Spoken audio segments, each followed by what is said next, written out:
Welcome back to Jaded Joy Stories. I'm your host, Brutus, and today we're embarking on another captivating journey through the world of Reddit. So, if you're ready to dive in, hit that subscribe button, ring the notification bell, and let's get started. In today's video, we have two stories to share with you, both about the OP seeking crucial legal advice. Stay tuned as we dive into these tales and explore the updates that follow. Let's get started with story number 1. This was posted in r/LegalAdvice. The original post. Last week I was driving home from my friend's house when I noticed someone driving very erratically. They were swerving when there was nothing to avoid and they couldn't stay in their lane, so I called the police and followed them. The police caught up to us after a while and they pulled over the driver.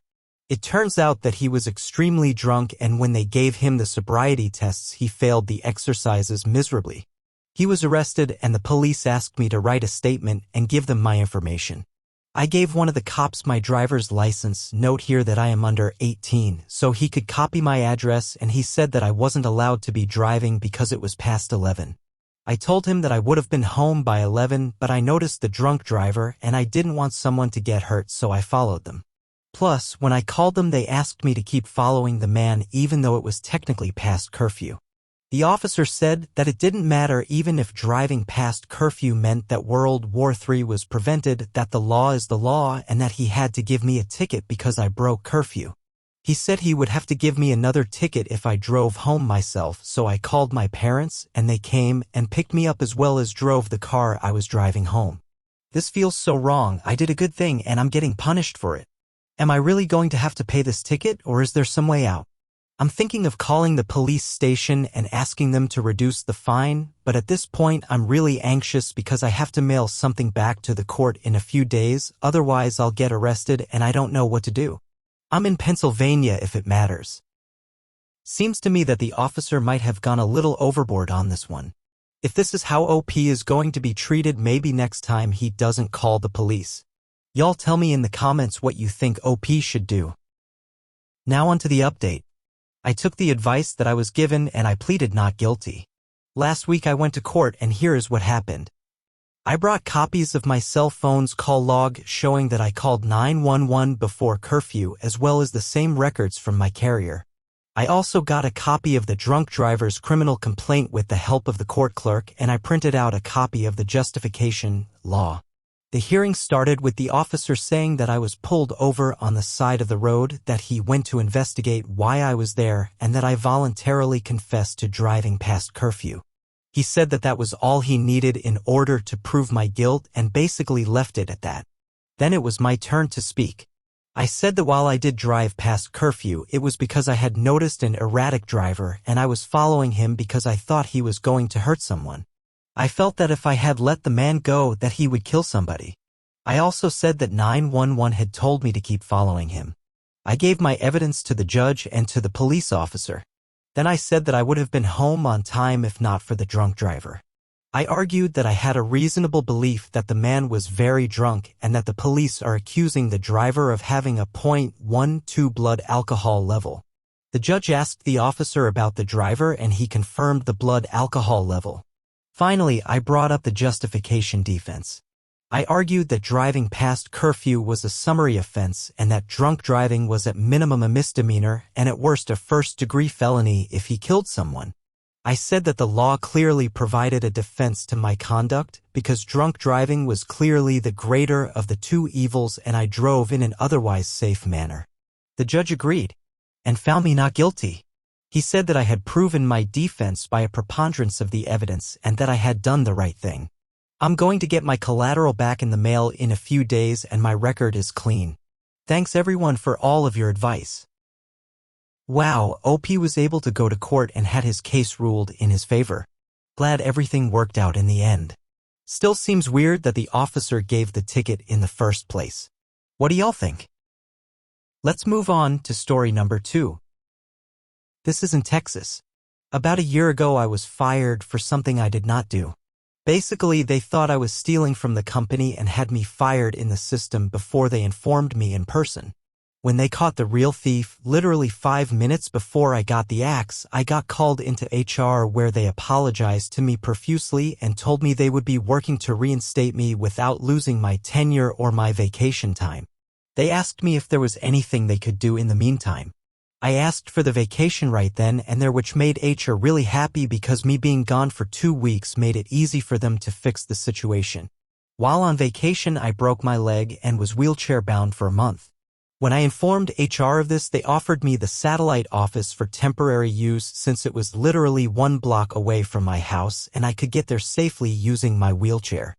The company had a satellite office close to my house that was basically just 2 rooms. One had a desk power socket and internet access and the other was the bathroom. The office was purchased for an executive who was wheelchair bound because of cancer. The office stayed empty for a few months when her cancer went terminal and eventually she passed on. When I was offered it, they moved my PC and everything out there and got me set up. That was the last time I have had any face-to-face with anyone in the company.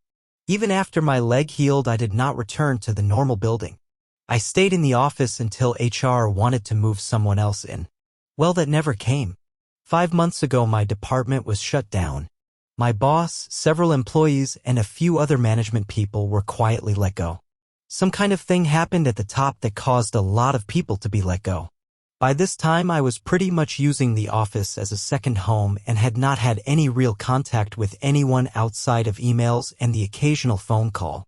Once this happened, I was just coming in to work every day, completing my tasks until they stopped coming.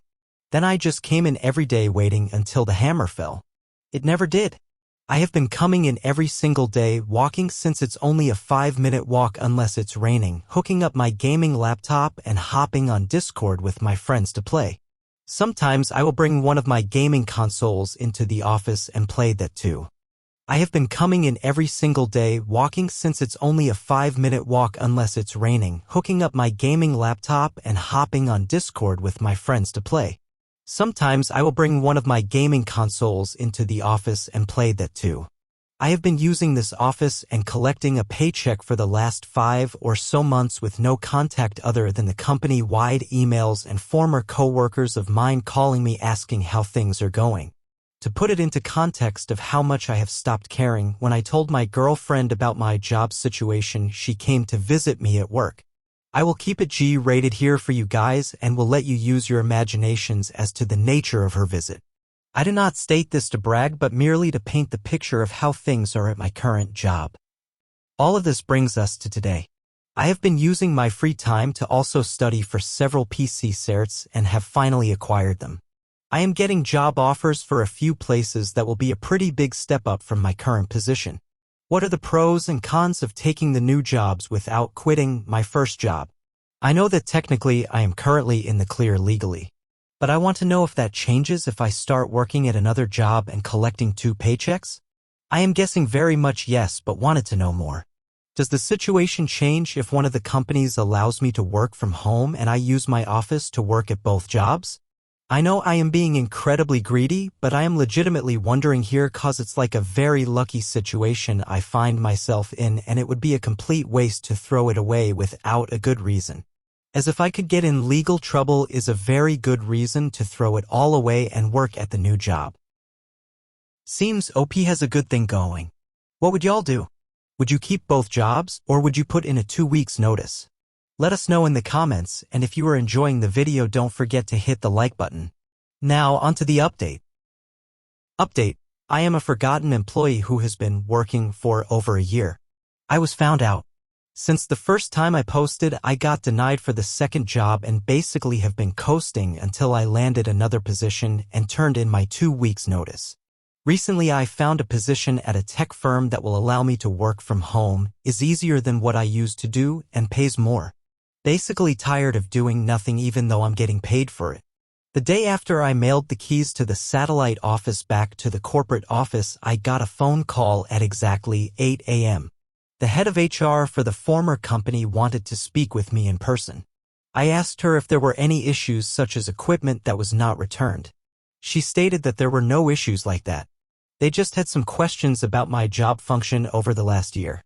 I told her that they should have that information as head of HR and promptly disconnected, stating I had to return back to work. She called back at 12:05 exactly. I have been ducking her calls ever since. Her voicemails state that I am required to come into her office to discuss a few things.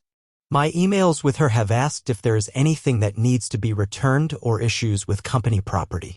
Each time I am assured it is nothing like that, but that they need me to come into their office to discuss this with me in person. She calls at least once per day.